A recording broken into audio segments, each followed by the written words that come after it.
The window is open. Son, I think move back. I wanna see you. Yes. Where and then so what? Someone. Yeah. Yes. Now So how are we going to see the thing? He must be strategic. Do you want my glasses? I have mine. You should bring them. But I can see here. Unless you prefer you watch it. Bill.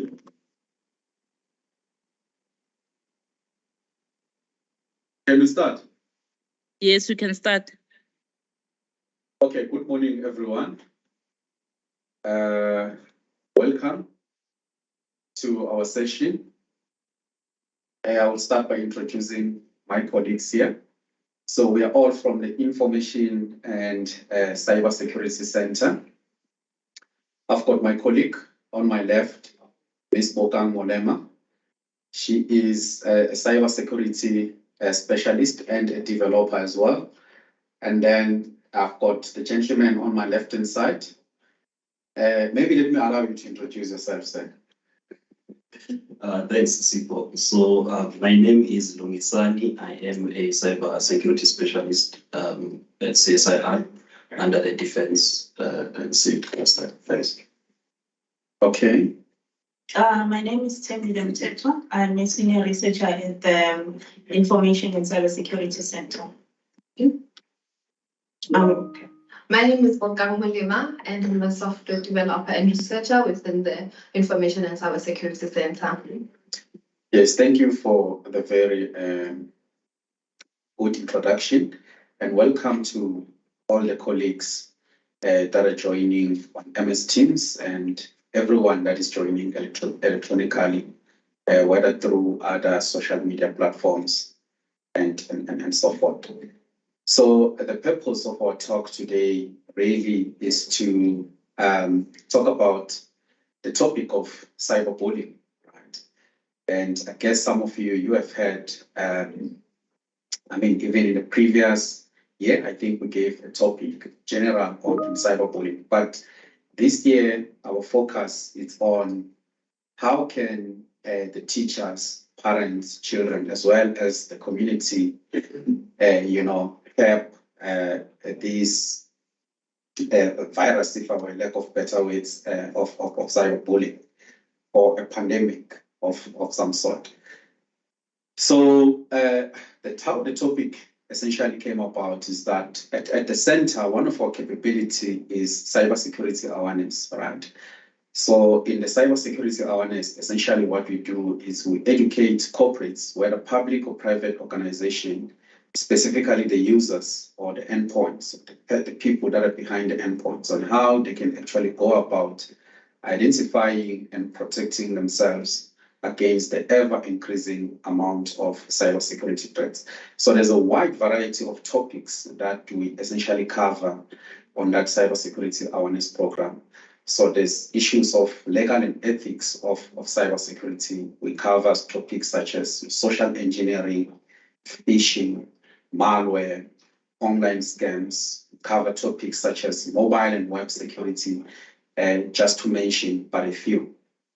Now, we then have a program as well that is tailored to universities as well as schools. We still talk about cybersecurity as well.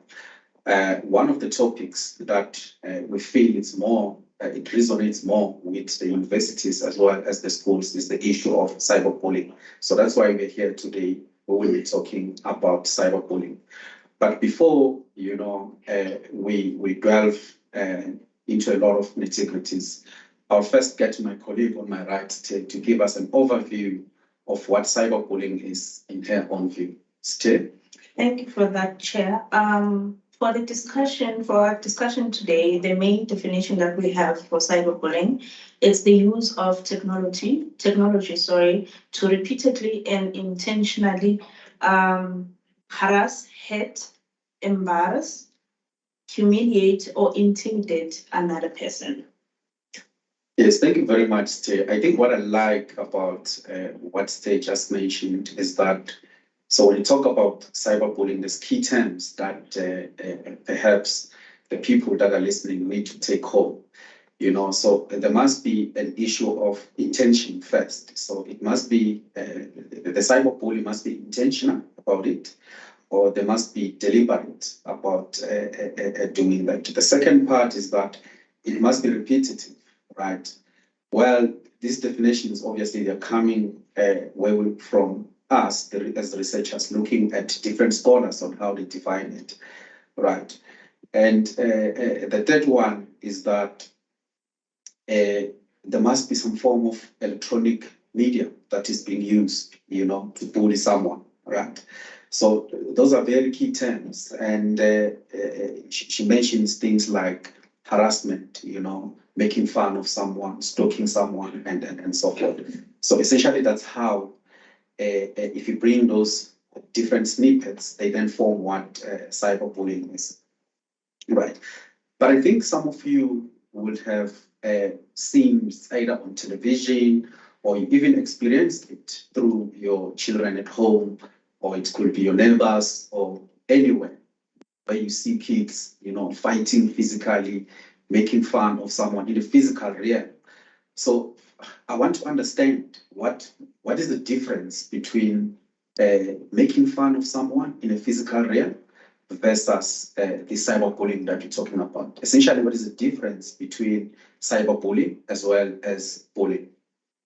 Okay, I think the main thing that we need to take cognizance of when we speak of bullying and cyberbullying is that for the traditional definition or scenario of bullying, it's more geared towards face-to-face. So take, for example, if a child is being bullied at school, so they will have that environment where at school they are being bullied, they are being harassed, or they are being humiliated. But one thing that you can take note of is that it is only limited to that environment, which is the school. And then a person can then escape from there. When they go home, they will feel comfortable. But when they go back to school, then the problem starts. So it's face-to-face, it's limited to those that are at the scenario or at the school. So once the person leaves that space or that scenario, they are safer, more at home, and then they will find their peace there. And then the bully is then identified. So it is easy to identify who's bullying, even if it's a group of people. They will know, even the teachers can then identify those bullies. And then when it comes to the cyber bullying space, it is 24/7. So it is constant. You can't escape it. So if you go back from school, you get home, still you have your phone, you have your email, you use social media, so you have access to all the bullies online on a day-to-day basis. It is wide. We've seen cases where something can then go viral, and then it affects the victim of who's being bullied at that point. And then the main thing is that with the use of social media, it is easier for people to be anonymous. So in that scenario, people can then have the upper hand of trying to bully someone, but on a more physical or traditional bullying case, you will know the person who's bullying you. And then there's no safe space, as I did mention, and it is got no limits. Yeah, that's very profound. So let's say now, and I want to bring Lungisani, to share his thoughts with us. Now, let's say a child, like she has explained, goes to school, and when they go to school, obviously most of the kids today, they are carrying these smartphones that we have. Some of them, they hide them from their parents. They go to school and they start to communicate. And as a result, the cyberbullying can actually start from there. Now, given that scenario where a child maybe took a phone without their parents noticing it, they go to school, next thing, they start to bully each other or cyberbully each other electronically. Now, when they come back from school, what are some of the common signs that parents can spot on a child that my child has been bullied? Thank you, Sipo, with that question. So when I was doing just a read around through this topic, there's a study that was done on how cyber stalking and cyberbullying affects students on open learning. So they describe open learning as a process of grouping students into groups. In this particular case, with the usage of social media like Facebook groups, WhatsApp groups, Telegrams, and them. So the study further found that there's a positive relationships with the usage of social media with the academic performance of students.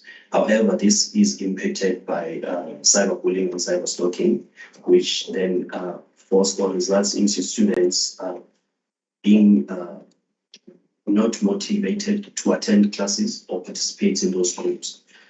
Also, students that have suffered or children that have suffered cyberbullying, they tend to have mental or physical issues.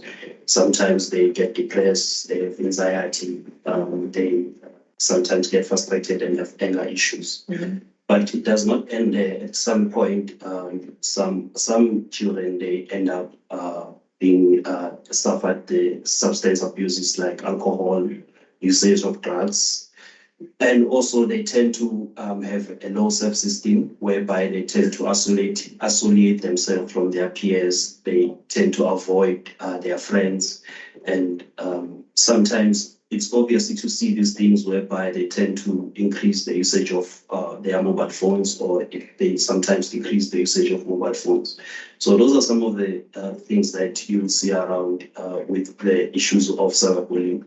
But there's also a study that was done by Cyberbullying Research Center, which found that 41% of children that has been cyberbullied, they develop anxiety. Yeah, thank you. Okay, that's very scary for me, you know. Yeah, definitely. The way you put it, and it is our prerogative as parents. I see there's some of our colleagues, Dr. Jackie. I see we have got Edwin, and I know that they are parents, you know. And some of the colleagues here that probably I wouldn't know if they are parents or not, but this issue that Luisani just mentioned, I think for me it's probably top of the agenda, you know. So these are the signs that as parents we need to make sure that we monitor in our children, you know, because and I think as we proceed with our discussion, we will see that some of these signs can even be suicidal in nature. And I think I don't even have to overemphasize that point. It's very, very important. Now, Luisani just highlighted some of, you know, the common signs that as parents we can observe in our children when the kids are being cyberbullied. And I want to bring step back just to elaborate to us to say, actually, why do people actually get cyberbullied? You know, just enlighten us. If maybe there's a research that you conducted, maybe just give us a snippet to have high-level understanding of why do people get cyberbullied. I think there are different reasons. There are so many reasons that someone will feel the need to then harass or humiliate another person. But from my research and from the stats that I've seen, it is more towards physical appearance. So the bullies will then take note of that and use it against their victims. It can either be race, it can be someone's status, financial status. If they know that you're struggling somehow, then you get bullied. And it can also be just someone who's trying to use their power. And because social media has allowed people to remain anonymous, it then becomes easier for someone to bully for no any other reason, because they think that they can. And with that, they are running away from the consequences of the bullying cases. So those are some of the reasons. And maybe as a cybersecurity center, we teach more towards awareness. In terms of being aware of your use of social media. We get cases where your accounts have been hacked, and then someone can then take control over your account and then use it against someone else in terms of bullying them. So those are some of the scenarios that one can expect in terms of the reasons why people get bullied or cyberbullied. It sounds like it all comes down to self-esteem issues as well. Yes. Insecurities when people actually go and do this cyberbullying. I think that's just it. Yeah. Sad. Yes, as you were speaking, I was thinking of one example that I think most of us, we normally make a mistake.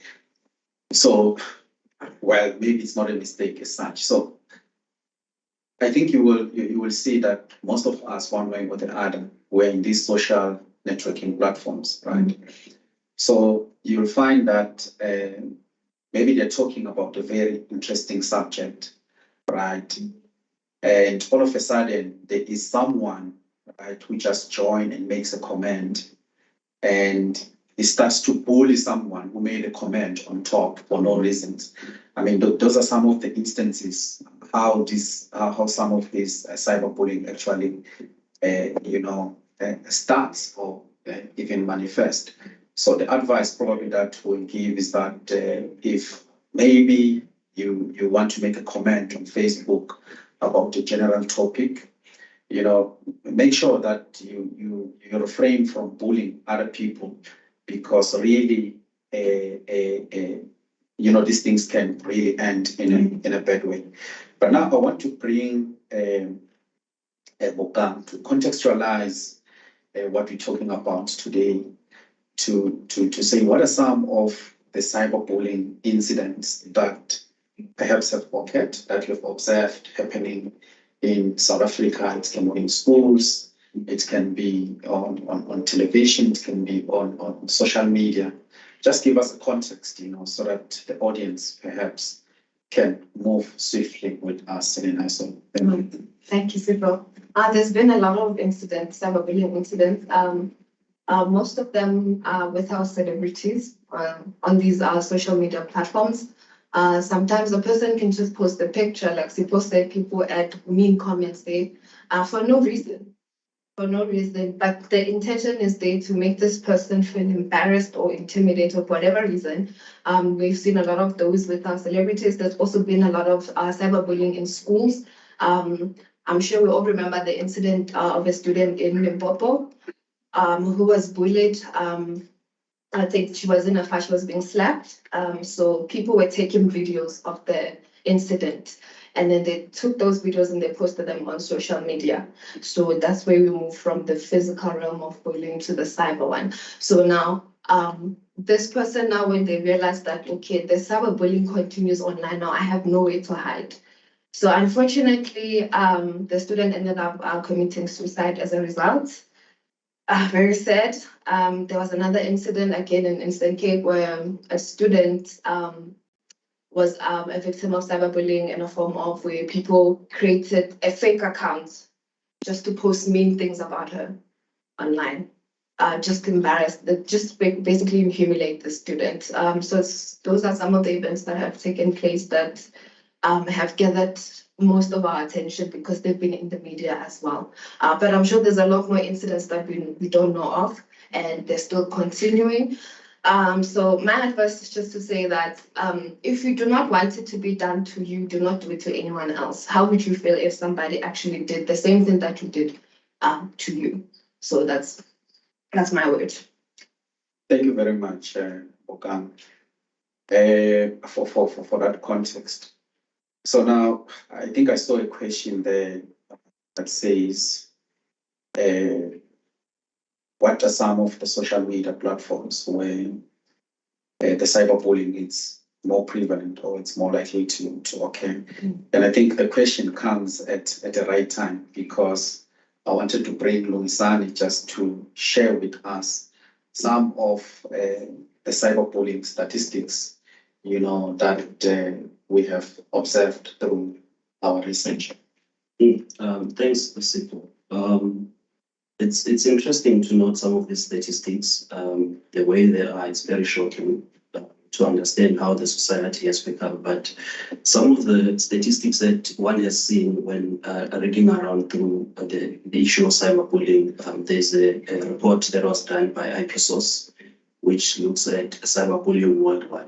So in that report, they mentioned that one in five parents have mentioned that their children suffer cyberbullying.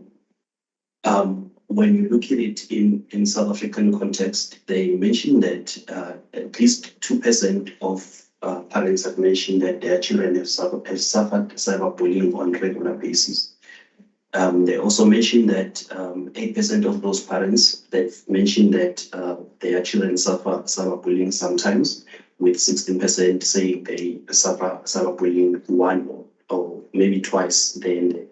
So when you look at it in terms of where the cyberbullying occurs, obviously the most notable one is through social media, which has about 61% of cyberbullying activities happening on social media.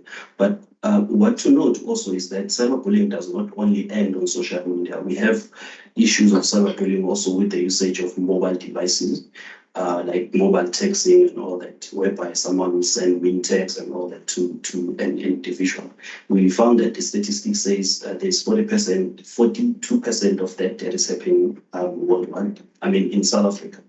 And also 36% of online messages, like online chats, that has happened also in South Africa in terms of cyberbullying. So also the study further looks into another study that I came across on was the Cyberbullying Research Center, which I mentioned earlier in my talk, which mentioned that cyberbullying occurs into age group of like 12 to 19 years old, mostly in schools and tertiaries. Maybe Sipho, you can just dwell in details in terms of which mobile platforms, social media platforms, these cyberbullying occurs. Okay, so from one of our findings, it shows that a lot of people, specifically, the younger generation, like as you mentioned, the ones that are in the adolescent stage. And please don't quote us correct. This research shows that adolescent, it can be anything from the ages of 10 to 24, but I think the correct one should be 10 to 19 or so. So it shows that this is very interesting for me to say Instagram is where we see a lot of cyberbullying taking place, followed by, I think, Facebook being the second one, right? So I know today there is what we call TikTok. Oh, yes. Yes. Well, I understand that TikTok, perhaps there are rules there, in terms of what content you can post. But I think there's also a very fine line. People are using their native languages. I'm not sure if TikTok can pick up those type of things, where people can easily bully each other. And I'd like to believe that there's a lot of things that we see happening on TikTok. So chances are probably if we're to do a survey now, go to a school and do a survey, maybe the results will slightly be different. But this is what we are currently seeing from the research that we've conducted, that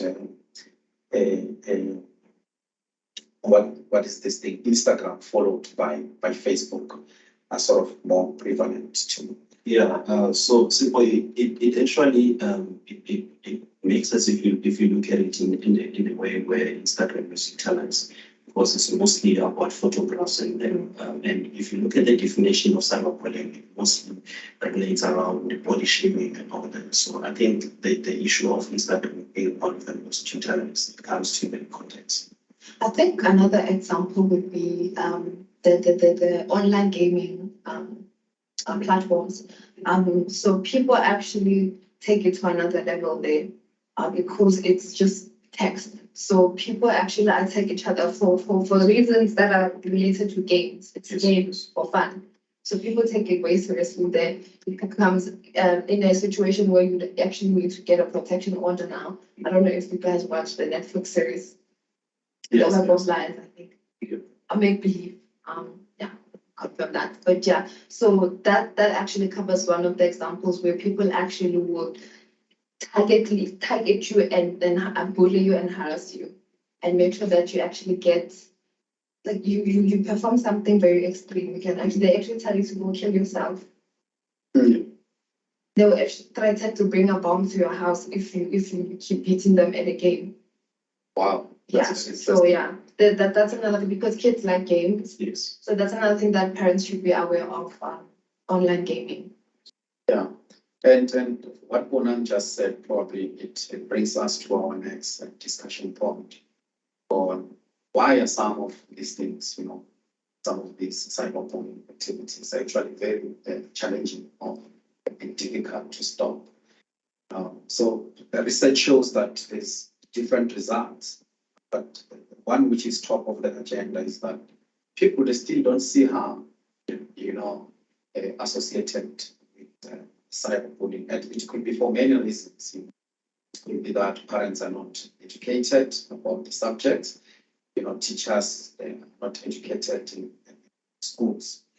And the second one is that people feel that they have got more serious problems to worry about versus having to worry about their kids, and bullying each other. Yeah. Yes. In my day, you'd be told that I deal with it. We all went through it. You have to deal with it, yeah, because then there isn't a lot of awareness on the effects of cyberbullying on an individual. So our parents, I don't know, they just tell you, you have to deal with it. We all went through it. It's a stage. Yes. Yeah. Anxiety and depression still It's not because Yeah. they start to manifest physically where you can't even control it yourself. So it's not a stage. Yeah.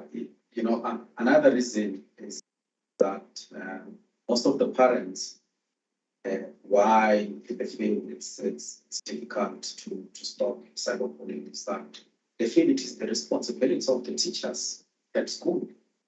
They feel it's the responsibility of the principal, the class teacher.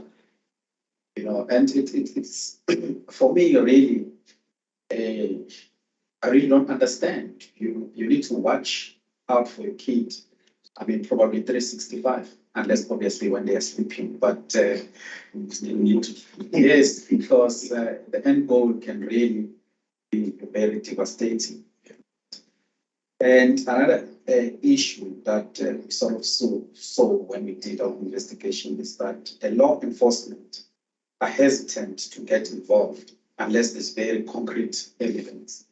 Right? And in some other instances, I'm sure that, and I don't want to blame to law enforcement to say probably there's lack of education there and there in terms of recognizing and tackling the cases of cyberbullying. But really, unless we bring very compelling evidence, to the law enforcement, research shows that they're very reluctant, hesitant to take forward the issues of cyberbullying. Right. I think there's a question there, but we will definitely come to it. So now let's start to unpack the topic of today. I think we discussed a couple of things to bring just the context of cyberbullying. So, and I want to start to bring Sun. So we'll be looking at the role of teachers, the parents, children, community, and law enforcement in curbing cyberbullying, which I think is the topic of today. But I think it was very important that we bring that context so that we can move with our audience very nicely. So the first one, I'll bring Lunsan to just paint a high-level picture of what is the role of the teachers or the schools, all right, in curbing cyberbullying. Thanks, Sipo. I like because we just touched on this so long. You mentioned that parents, they tend to think that it's the role of the teachers to raise awareness and just guide children around the issue of cyberbullying. You are right, but also we must agree that teachers also need to play a role into this issue of cyberbullying.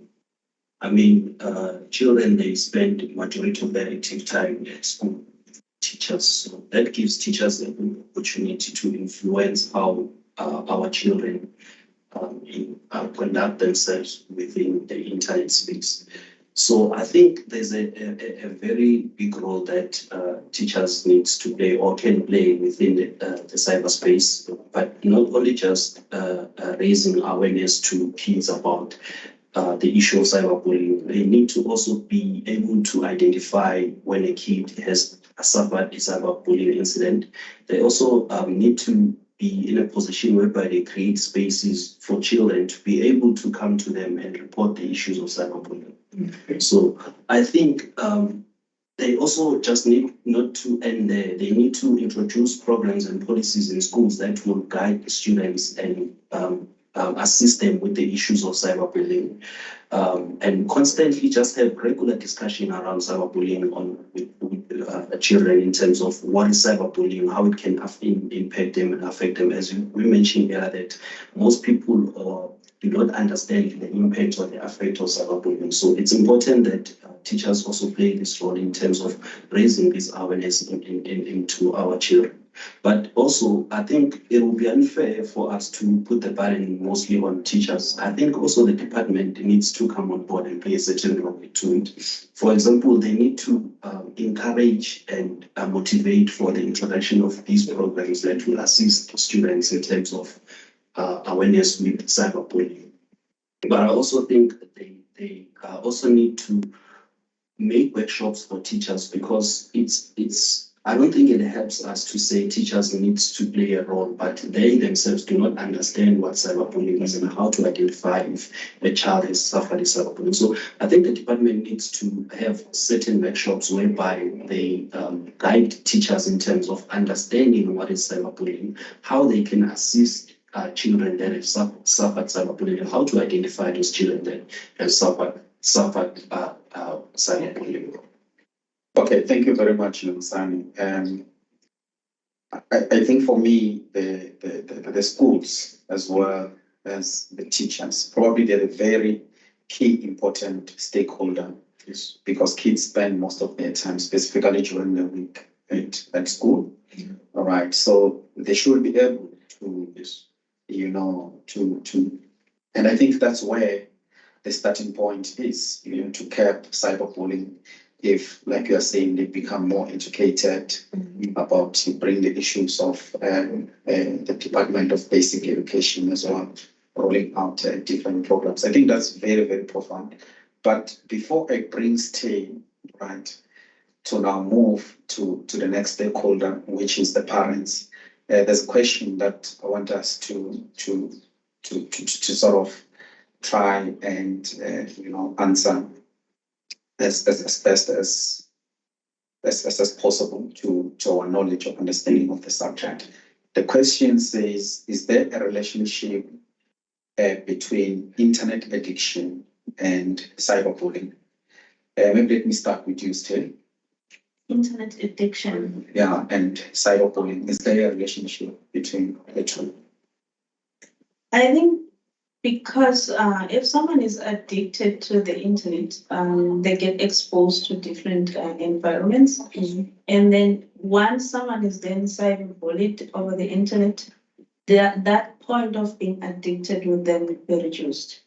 So it's one of the things that you can then identify if you know that your child is spending most of the time online, and then at a certain point in their time, a parent can then notice if that there's a shift between that time when this time that they spend online is then reduced and they are no longer interested in being online. Mm-hmm. So that might also be one of the signs that a parent could then look into.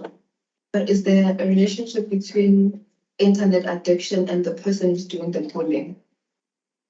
It can, because I think if someone is trying to bully someone, they need to spend their time trying to figure out how, like, what are the things that they can use against you.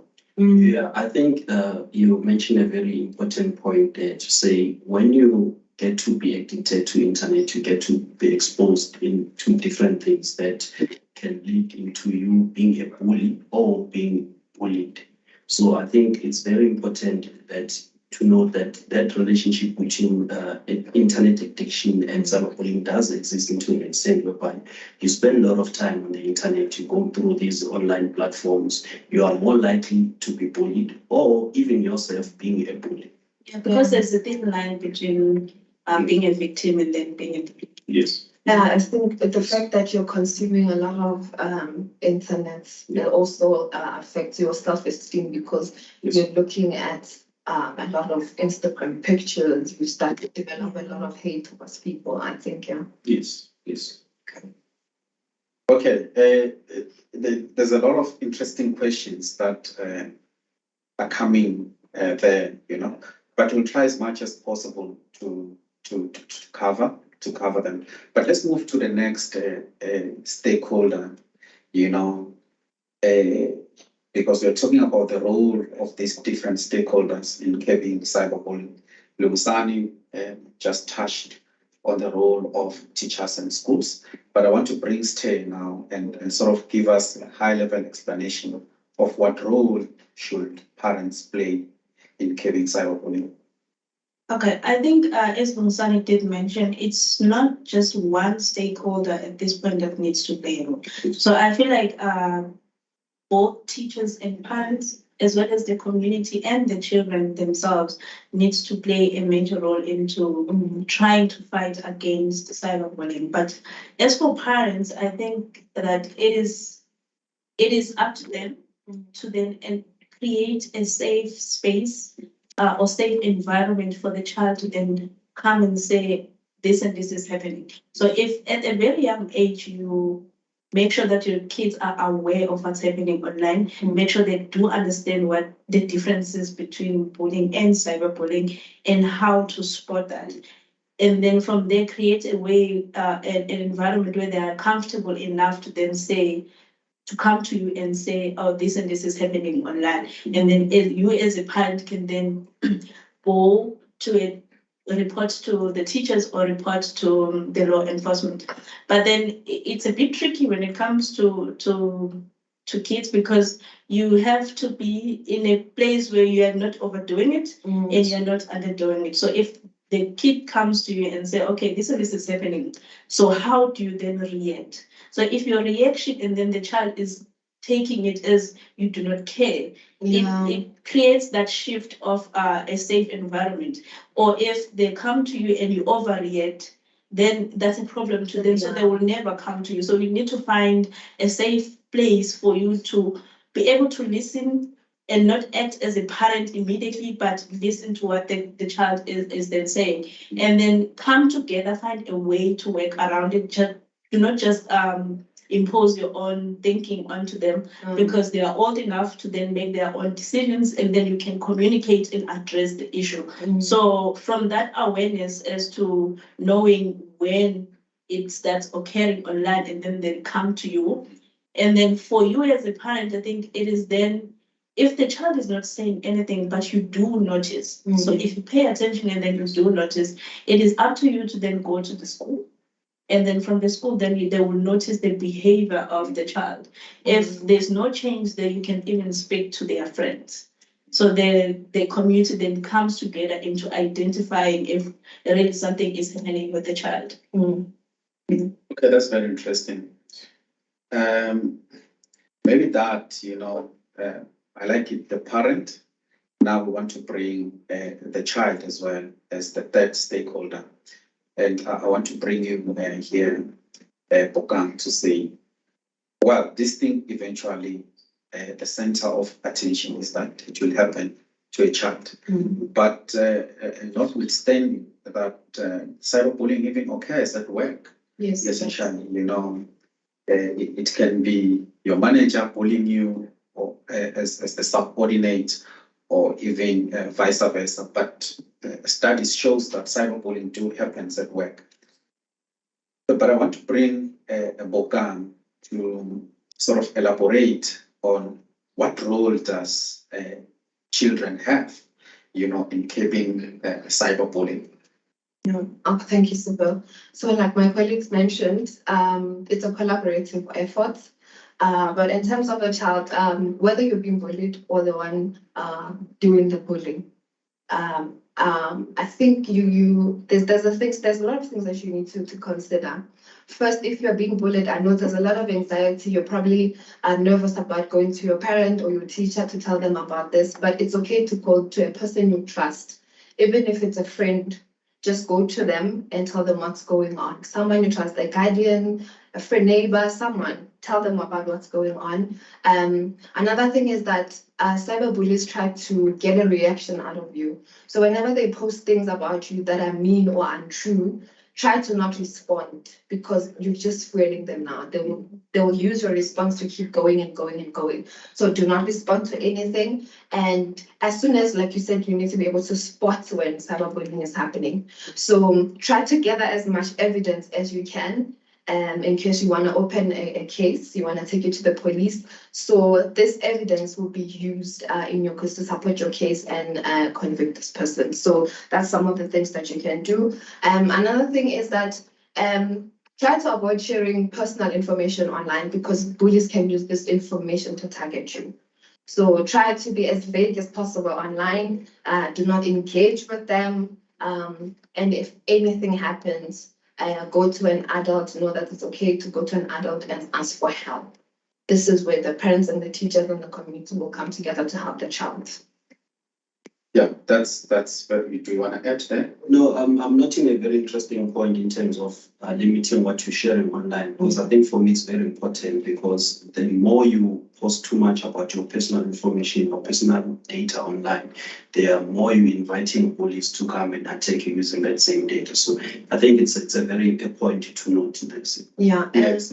Another thing is that you can try to sort of control content on your social media account. So what you can do is play around with the privacy settings there, block specific words, mean words that you don't want to see, just to protect your own self. Just, block those. If there's an account that you know is problematic, or you can see that this person is trying to target me now, block. And another thing you can do is most of these platforms that we use have company. So whenever you refuse to go out, we'll just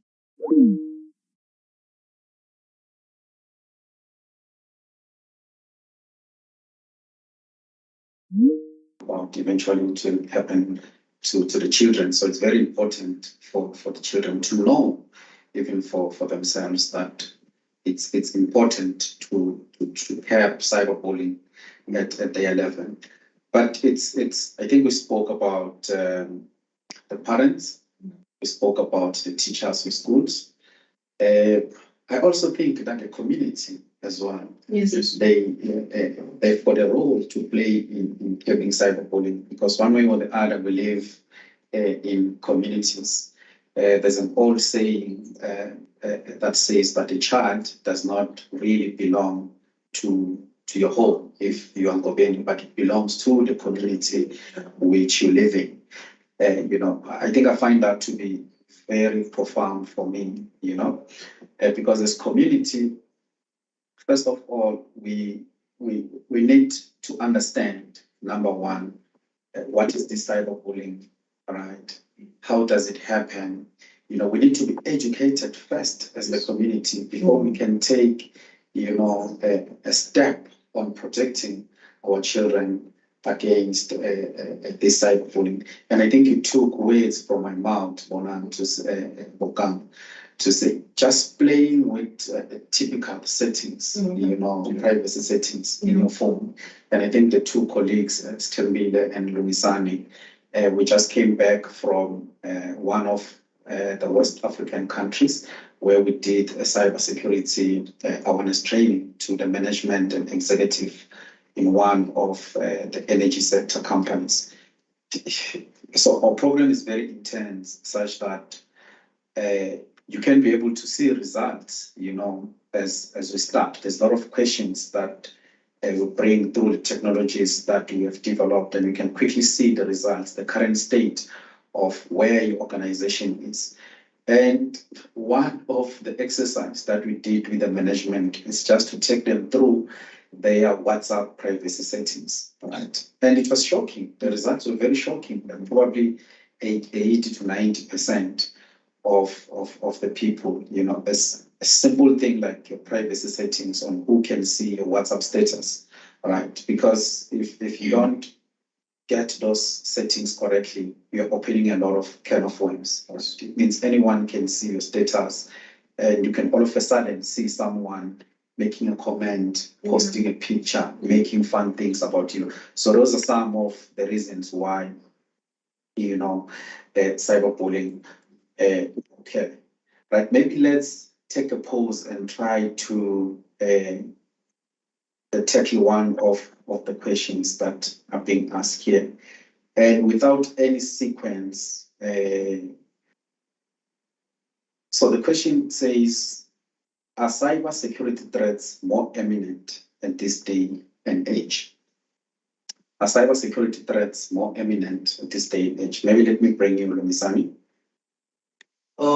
Yeah, so that's, I think that question is very interesting. Looking at the scale of usage of technology, one thing that we normally talk about is the usage of technologies like Internet of Things, the amount of threats they bring into our environment, looking at how they touch our personal life. I mean, nowadays you can have a room which is essentially operated with technology.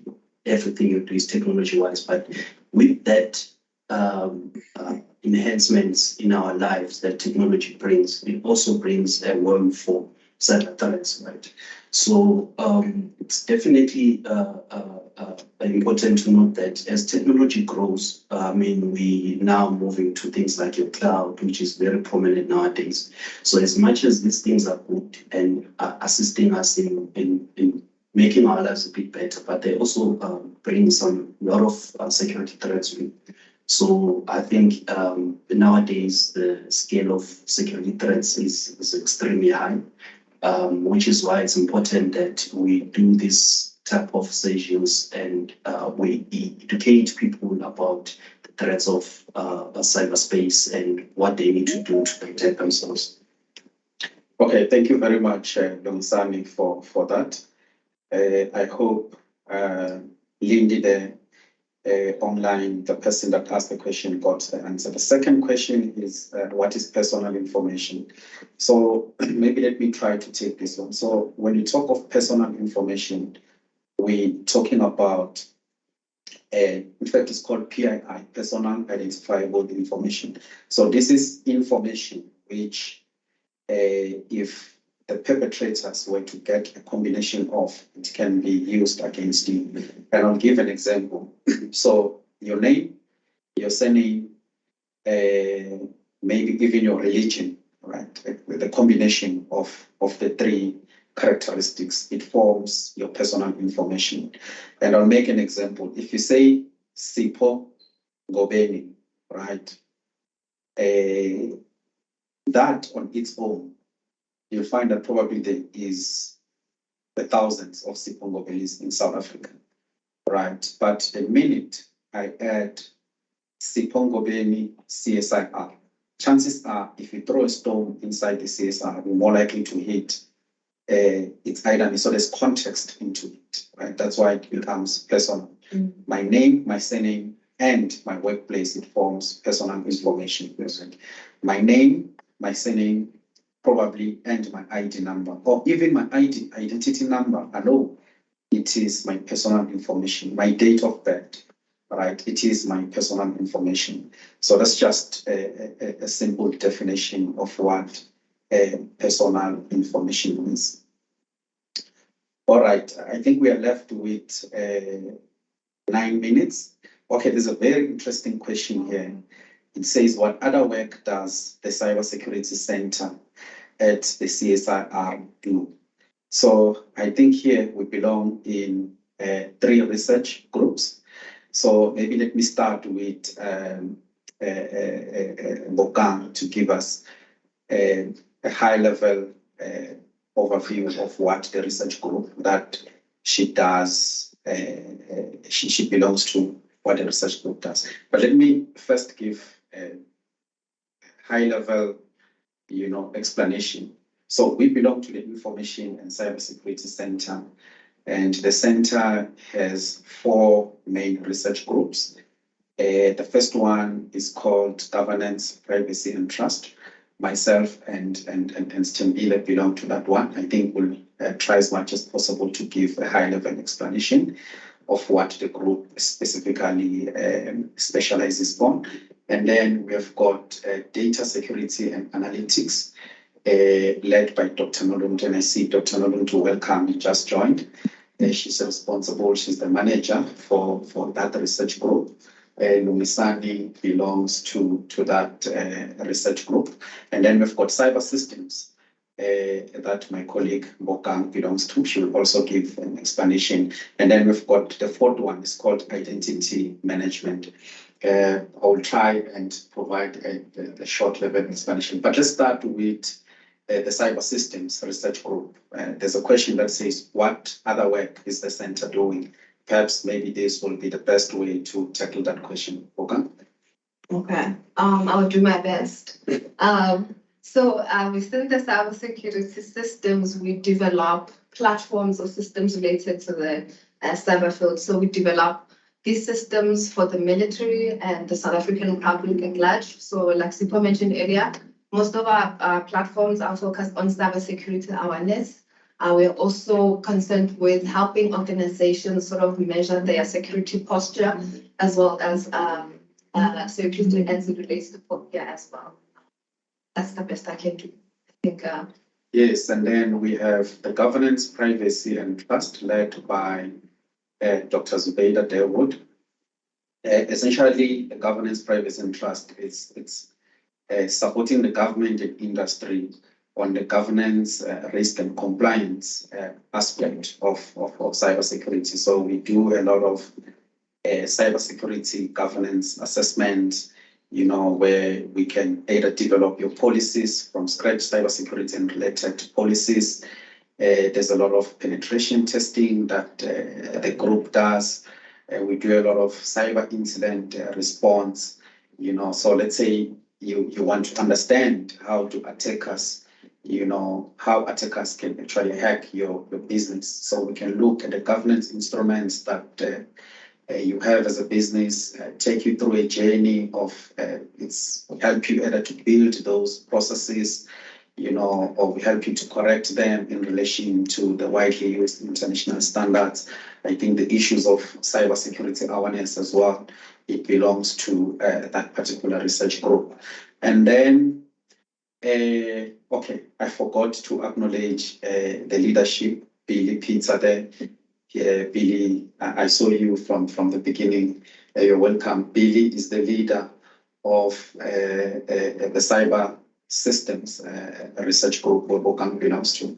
And then, let me give it to... We have 5 minutes. Yes, we've got 5 minutes to Longsani to explain the work that they are doing under Dr. Noluntu's research groups, which is Data Security and Analytics. Longsani? Thanks, Sipho. I'll try my best as well. So within the DSA group, amongst the things that we do is we do security operations, obviously to different stakeholders from government to private sector, whereby we operate their security systems. We also provide a security operations center.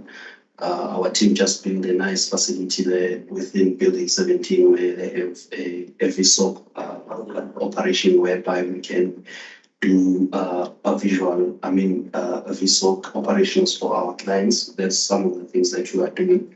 We also do manage services like if there's an opportunity to manage firewalls, endpoint system for our clients, we also do those type of works. Okay, maybe let me give my colleague to explain the identity management. Yes, Mr. Bile. My goodness. Okay.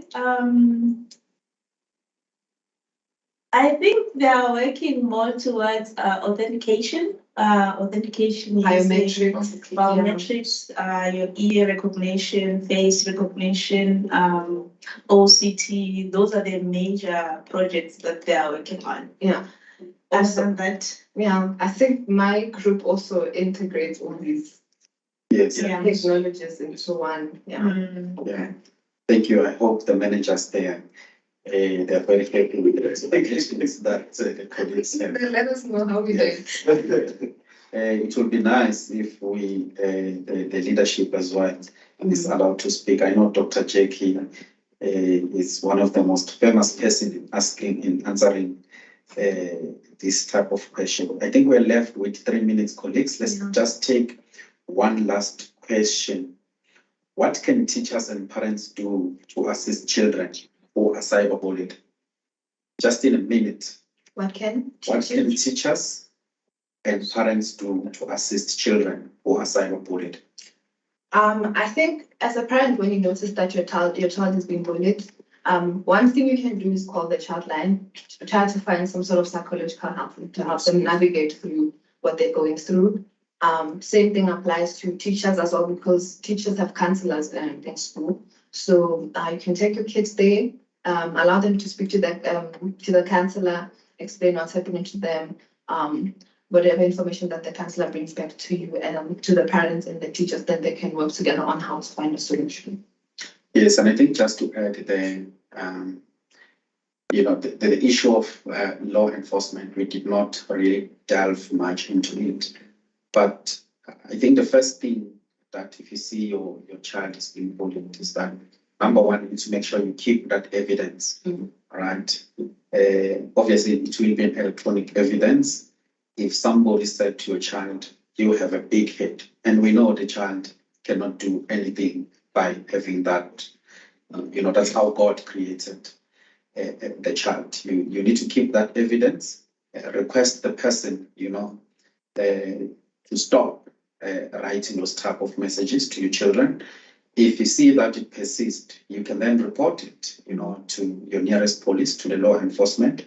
But there is a government department that really is dedicated to tackling this type of cyberbullying and even taking it as further as, to court, so you can contact the Film and Publication Board. You can check their contacts, they are online. I think there's an act that mandates them to deal with child protection related sort of issues where cyberbullying is part of it as well. Colleagues, I want to thank you for joining today. The questions that we did not address, I think you will write back to them formally with integrity and respect and try to address those questions. And thank you to everyone who is whether watching us on YouTube, but most importantly to our colleagues and management who took their precious time to join us. Thank you. Thanks.